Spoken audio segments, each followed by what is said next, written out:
தலைமை வகிக்கின்ற தலைவர் அவர்களே, இங்கு வருகை தந்திருக்கின்ற எங்களுடைய இலங்கை தமிழரசு கட்சியின் காங்கேசந்துறை தொகுதியினுடைய உபதலைவர் தந்தை செல்வாவின் பேரன் நாகநாதனுடைய இரும்பு மனிதனுடைய பேரன் இளங்கோவன் அவர்களே, மற்றும் இங்கே வருகை தந்திருக்கின்ற விவசாய பெருமக்களே, உங்கள் அனைவருக்கும் என்னுடைய அன்பான வணக்கங்கள்.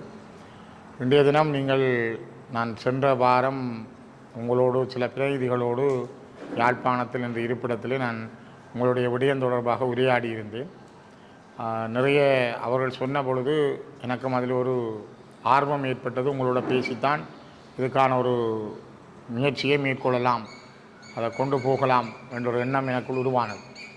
நான் உங்களோட வந்து கதைத்ததிலேயும் எனக்கு தெளிவாக உண்ட புரிந்து கொள்ள முடியுது. நீங்கள் உற்பத்தி செய்து அறுவடை செய்கிற காலத்தில் அதிகமாக இலங்கையில் அந்த வரி விதிப்பு இல்லாமல் இறக்குமதி தாராளமாக உள்ளுக்க வருது. இப்போ இறக்குமதி தாராளமாக வாரதால் உங்களோட பொருட்கள் சரியான விலைக்கு விற்பனை செய்ய முடியாமல் இருக்கும், உங்களோட முடிவு பொருட்களை. ஒரு காரணம். ரெண்டாவது, இயற்கையினுடைய காலநிலைகள் மழையால் அல்லது வேறு காரணங்களால் நோயினால் பொருட்கள் உற்பத்தி பொருட்களில் தரம் கொஞ்சம் குறைவாக போகும். அந்த குறைவடைகிற பொழுது அதுவும் அநேகமாக வெளிச்சந்தைகளில் பின்னடைவுகளை சந்திக்கும்.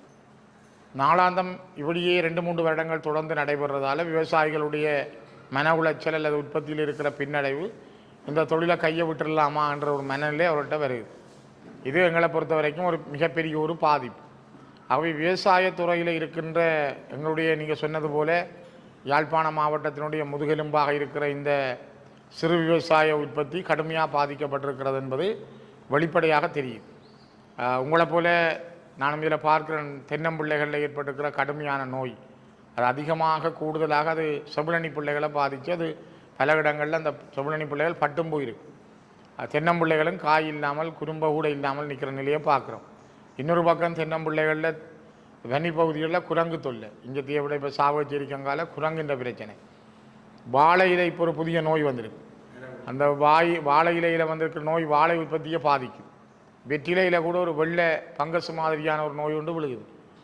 திராட்சை எங்கள்கிட்ட தோல்வியை கண்டிருக்கிறோம். திராட்சையினுடைய உற்பத்தி இப்போ எங்கள்கிட்ட இல்லை. வெங்காயம் வீழ்ச்சி விட்டு கொண்டு போகுது. நீங்கள் சொன்ன மாதிரி எங்களோட மிளகாய், மரவள்ளி இலைகள் முந்தின காலம் மாதிரி செழிப்பானதாக இல்லை. அந்த இலையிலேயே தெரியுது அதன் உற்பத்தி, அதால் கிழங்கு உற்பத்தி பாதிக்கப்படுது. பூச்சி ஒரு காரணமாக இருக்குது. இப்போ மரவள்ளி இலைகளை ஏற்றுமதி செய்கிறதுக்கே இங்கே நிறைய பேர் இருக்கிறாரு. ஏனென்றால் சில நாடுகளில் மரவள்ளி இலைக்கு நல்ல கிராக்கி இருக்குது. மரவள்ளி இலையை கூட உற்பத்தி செய்து அனுப்ப முடியாமல் இருக்குது. அப்போ என்ன உற்பத்தியை செய்யலாம் என்று பார்த்தால் ஏதோ ஒரு தடங்கள் நடந்து கொண்டே இருக்குது. கடற்தொழிலாளர்களை எடுத்தால் கடற்தொழிலாளர்கள் கடலுக்கு போக முடியாமல் இந்திய ரோலர்கள் இந்திய படகுகளால் கடுமையாக பாதிக்கப்பட்டு அந்த பவளப்பாறைகள் கூட இல்லாமல் போய் மீன் உற்பத்தியில் அவர்கள் பின்னுக்கு நிற்கிறார்கள். இந்த அடிப்படைகள் எல்லாம் பார்த்தால் அதிகமான மக்கள் வாழுகிற யாழ்ப்பாண குடாநாட்டில் வடக்கு கிழக்கில் 6 லட்சம் மக்கள் வாழ்கிற யாழ்ப்பாண குடாநாட்டுக்குள்ளே நாங்கள் அந்த பொருளாதாரம் பற்றிய மிகப்பெரிய நெருக்கடி ஒன்றை சந்திக்கிறத கண்கூடாக பார்க்கக்கூடியதாக இருக்குது. எனவே இன்னொரு வகையில் நீங்கள் சொன்னது போல் இந்த விவசாயத்துக்கு மானியம் வழங்கல் இல்லை. 3 வருஷங்களுக்கு மேலாக தம்பி சொன்னவர் 76ஆம் ஆண்டுக்கு பிறகு ஒரே ஒரு தடவை மைத்திரியின் காலத்தில் ஒரு ஒரு ஒரு அரை ஏக்கர் தோட்டத்துக்கு 75,000 ரூபா மானியம் கிடைத்தது. உருளைக்கிழங்குக்கு கிடைத்தது. அது ஒரு சின்ன மானிய உதவியாக இருந்தது, பரவாயில்லை. ஆனால் இப்போ வெங்காயம் வீழ்ச்சி விட்டால் ஒரு மானிய உதவி இருக்குமென்றால் அல்லது அதுக்கு ஒரு காப்புறுதி இருக்குமென்றால் பாதிக்கப்பட்டிருந்தாலும் விவசாயிகள் அதிலிருந்து கொஞ்சம் மீளக்கூடிய மாதிரி இருக்கும். ஆனால் அந்த நிலைமைகள் இங்கே இல்லை. இப்போ தொடர்ச்சியாக நாங்கள் பாதிக்கப்படுற ஆட்களாகவே இருக்கிறோம். இப்போ நீங்கள் குறிப்பிட்ட இந்த விடயங்கள் அனைத்தையும் நான் கருத்தில் கொண்டிருக்கிறேன். இது தொடர்பாக நீங்களும் எதிர்பார்த்தது பாராளுமன்றத்துக்கு கூடாகத்தான் இதுக்கு ஒரு அரச இயந்திரம் தான் இதை கட்டுப்படுத்தலாம். இப்போ சாதாரணமாக வெளியிலிருந்து கதைச்சி இதுக்கு தீர்வு காண இயலாது. அப்போ அரச இயந்திர பொறிமுறையில் விவசாயிகள் பாதிக்கப்படுறார்கள் என்ற விடயம் ஏற்றுக்கொள்ளப்பட்டு இந்த காலகட்டத்தில் அங்கே வரி விதிக்கப்படணும், இல்லை இறக்குமதி தடுக்கப்படணும். ஒரு முறையாவது செய்தால் இருக்கிற உற்பத்தி பொருட்களை கொண்டு போகிறதுக்கான வாய்ப்புகள் கிடைக்கும். இப்போ இந்த நாட்டில் உப்பில்லை என்று சொல்கிறார்கள். நாட்டில் தேங்காயின் விலை 240 ரூபாய்க்கு வந்துட்டுன்னு சொல்கிறார்கள். ஆனால் நாங்கள் உற்பத்தி செய்கிற பொருளை கொடுக்க முடியாத நிலைமைக்கும் இருக்கிறோம். சரியான ஒரு சமநிலையான விவசாய நடவடிக்கைகளை அரசாங்கம் மேற்கொள்ள இல்லை என்ற குற்றச்சாட்டை உங்கள்கிட்ட இருந்தும் எனக்கு பார்க்க முடிந்தது. நான் உங்களுடைய இந்த விடயங்களை அதிகமாக கூடுதலாக கரிசனை கொள்கிறேன். ஏனென்றால் நானும் ஒரு விவசாய குடும்பத்திலேயே பிறந்து விளந்தால்தான். நானும் விவசாயங்களோடு ஈடுபடுகின்ற ஒரு ஆள். இப்பொழுது அதில் கொஞ்சம் குறைந்திருந்தாலும் கூட நெல் உற்பத்தியிலேயோ அல்லது ஏனைய உப உணவு பயிற்சிகளிலேயோ ஈடுபட்ட ஒரு ஆள்.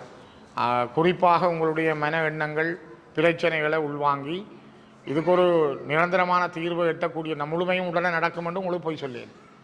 நீங்கள் வந்த நீங்கள் கதைச்ச நீங்கள் நடக்கும் நீங்கள் ஒன்று நடக்கலைன்னு பிறகு நீங்கள் திரும்ப என்ன பேசுகிறதுக்கு அப்பால் ஒரு விடயம், நான் ஒரு பாராளுமன்ற உறுப்பினராக உங்களுடைய விடயத்தை பாராளுமன்றம் வரைக்கும் கொண்டு போவது, சம்பந்தப்பட்ட அமைச்சரோடு இது பற்றி பேசுகிறது. இந்த இதுக்குரிய செக்டோரல் ஓவர்சைட் கமிட்டி என்று இருக்குது. இதை விட மினிஸ்டீரியல் கன்சல்டேட்டிவ் கமிட்டி என்று இருக்குது. அமைச்சரவை கூட்டம் என்றும் அமைச்சுசார் கூட்டமும் இருக்குது. இந்த அமைச்சுசார் கூட்டத்திலேயும் இந்த விடயம் தொடர்பில் அதிகமாக கரிசனை செலுத்தி ஒரு பிரஷரை, ஒரு அழுத்தத்தை நான் பிரயோகிக்கிறதுக்கு முயற்சிக்கிறேன்.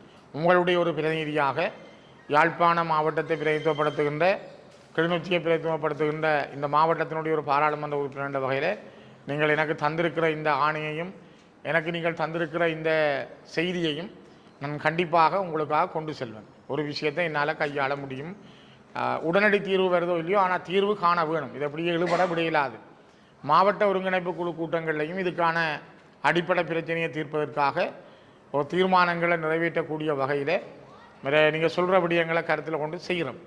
அண்மையில் இந்த விடயம், அந்த 10 கொண்டு கழிவு விடயம் வந்தது, நெடுக பேசப்படுறது. மாவட்ட ஒருங்கிணைப்பு குழு கூட்டத்துக்கு வந்தாக்கள் இதில் இருப்பீங்கள் சில பேர், அங்கே பேசப்படும். ஆனால் பேசப்பட்டதுக்கு தீர்வு எட்டப்படுற இல்லை. இப்பையும் அது அப்படியே தீர்வு எட்டப்படாமலே தான் இருக்குது. 10 வருஷமாக இருக்குது. அதுக்கு பல காரணங்களை சொல்கிறார்கள். ஆனால் சொன்னாலும் அதுக்கான தீர்வு எதுவும் சொல்லப்படாமலே போய்கொண்டிருக்கு. ஆகவே இதுக்கான ஒரு மிக விரைவான தீர்வுகளை எட்டுறதுக்கு முடிந்த அளவுக்கு நான் என்னுடைய முயற்சிகளை மேற்கொள்வேன். எனக்கு உங்களுடைய ஆதங்கம், மன எண்ணம், நீங்கள் சோர்ந்து போகிற நிலைமைகள் விளங்குது. தம்பி சொன்னார், கிட்டத்தட்ட 25 லட்சம் 30 லட்சம் பெறுமதியான வெங்காயத்தை அப்படியே குப்பையில் போட்டு வாரண்டால் ஒரு ஆள் மட்டுமில்லை, சொன்னது எல்லாருக்கும் சொன்னவர். அப்போ எல்லாருடைய இழப்பும் என்பது எத்தனையோ கோடிக்கணக்கான பொருட்கள் இவ்வாறு கைவிடப்படுது. இப்பையும் கையில் இருக்கிற வெங்காயம் பழுதடைந்து கொண்டு போகுது, இல்லை வத்தி கொண்டு போகுது.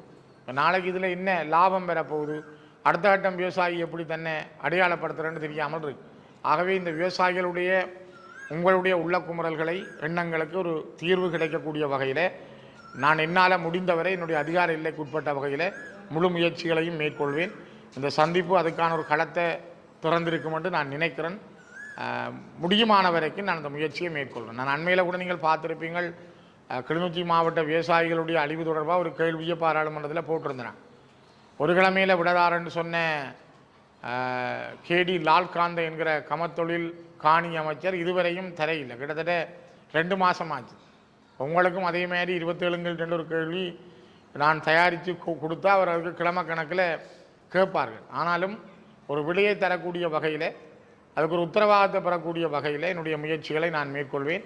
ஆகவே இந்த சந்திப்பு என்பது அரசியல் சந்திப்பல்ல, இது ஒரு விவசாய ரீதியான உங்களுடைய பிரச்சனைக்கான தீர்வு காண்றதுக்கான சந்திப்பு. உங்களுடைய கோரிக்கைகளை, உங்களுடைய உண்மையான உள்ள கிடக்கைகளை கொண்டு செல்வேன் என்பதை உங்களுக்கு உறுதியோடு கூறி இந்த சந்தர்ப்பத்துக்கு நன்றிகள். மிக்க நன்றி. நாங்கள் என்னென்ன குறித்து கொள்ளலாம், உங்களோட கருத்துக்களை அனுப்பிவிட அறிஞ்சிருப்பீங்களா? வட்டி தாண்டாது அது இயற்கை இம்போர்ட் செய்யக்கல, அது ஒழுங்கான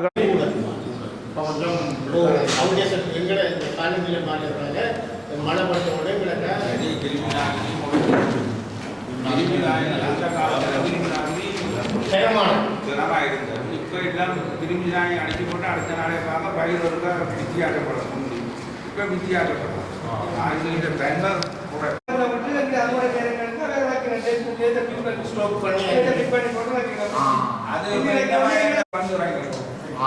வெங்காயம் போய்க்கிறது பாதிப்பேன்.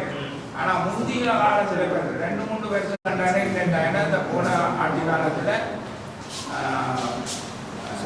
போட்டா அந்த 30,000 கவர்மெண்ட் கொண்டு போகும். எங்களுடைய உற்பத்தி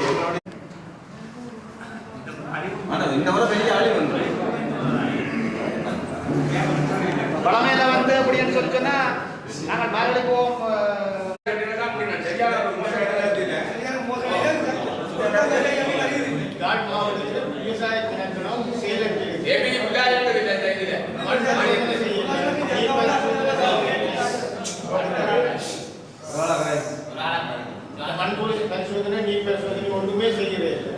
அவன் இந்த தரவும் கொடுக்குறேன். இன்னைக்கு தேங்காய் விளையத்துக்கு பூச்சி தான் காரணம். எல்லா தினமுறைக்கும் மறந்துருக்கு. இதுக்கான ஒரு தீர்வு அரசாங்கத்தால் வைக்க முடியாது.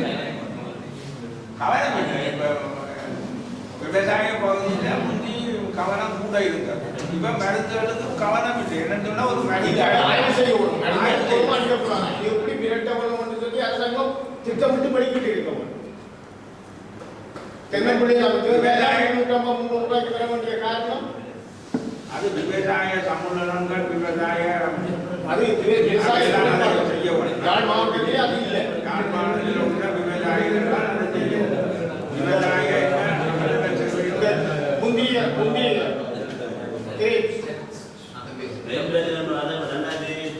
2022 வாங்கினா கமலசன் வண்டி வேக தெரியும். அது இல்லை. ஆனால் எங்களை சாவனம் கேட்டால் நாங்கள் கொடுக்குறோம்.